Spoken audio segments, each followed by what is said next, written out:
Hi everyone, with gas prices out of control, I wanted to give you 13 steps that you and I can do to help reduce our fuel cost.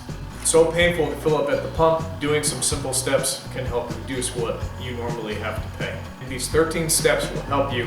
One of the things that you can do is plan your trip ahead of time to prevent unnecessary backtracking. Plan out when you're going to the grocery store and to Walmart and figure out the best route so that you can hit all of those places and locations without having to zigzag around. You also want to avoid peak traffic times. And if you can go to a one-stop shop place that has multiple stores and you can get all of your chores done in one shop, that will definitely help reduce some fuel. All right, step number 2 is to don't buy gas on the weekend. Fuel on the weekend tends to be more expensive than during the week. So check those prices on Monday and watch it on Tuesday and Wednesday and try to decide in your area what the best day to refuel your vehicle is. You can actually get quite a bit of savings if you can catch it on that right day when the fuel prices dip. Step 3 for some fuel savings is to don't use premium. Now, I know that a lot of you viewers own BMWs because my channel does focus a lot on BMWs, and BMW does require that you use premium fuel. However, in some cases on some older vehicles, maybe not F and G series, I'd have to check with the programming availability, but some vehicles like E46, E83, E84, that's X3, X1, E70 I think might even be in there, that's an X5, 3 Series, early 3 Series, and I think E90 fits in this too. You can actually have the vehicle programmed to use a lower octane fuel. That would be something that you can do to help reduce your overall cost by lowering what you need, and you no longer would need to use premium fuel. All right, step 4 is to slow down on the highway. So vehicles' optimum speed for fuel economy is right around 60 to 65 miles per hour.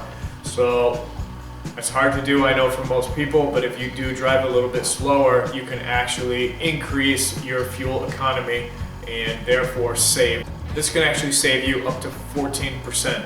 I also like to plan ahead so that if I can slow down when I'm coming up to a stoplight, the stoplight will hopefully change before I go through. Also, stop doing those hard accelerations if you can, because that actually is a gas guzzling way to drive as well.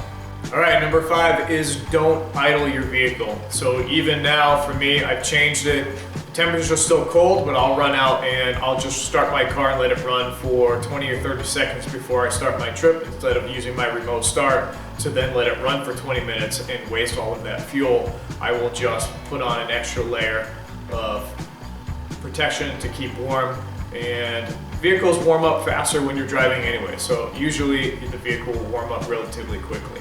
Now, if you're stuck in traffic, you have auto start stop. When you come to a complete stop, let that automatically shut off and turn on as needed. Another thing that you can do that you can take control is when you're stuck in traffic, you can put the vehicle into neutral, and neutral reduces the load on the torque converter because everything in the transmission is moving on a 1-to-1. Therefore, you would actually have fuel savings.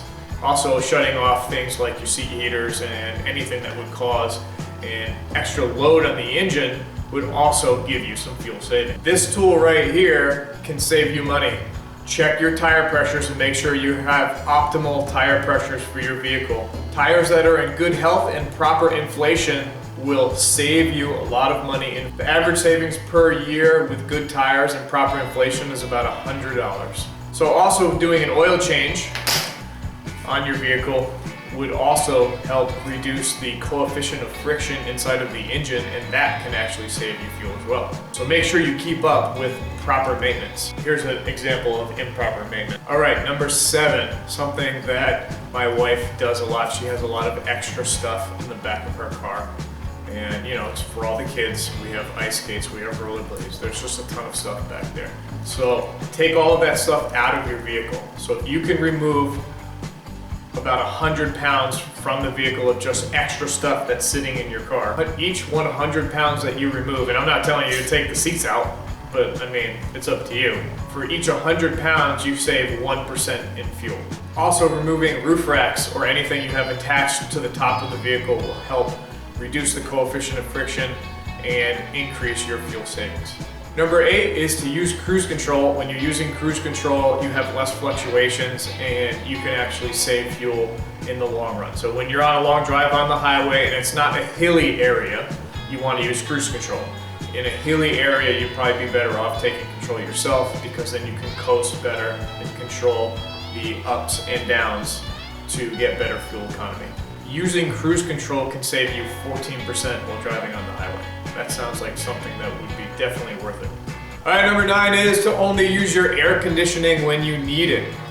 Roll down the windows, enjoy that fresh air, because it's a load on the engine and that actually causes you to burn more fuel. So if you can get away with not using your air conditioner, sometimes you have to clear your windshield and you need AC to remove the moisture inside the car, or it's way too hot, not here because it's like 22 degrees, but roll down the windows. If you can not use AC, you will get fuel savings.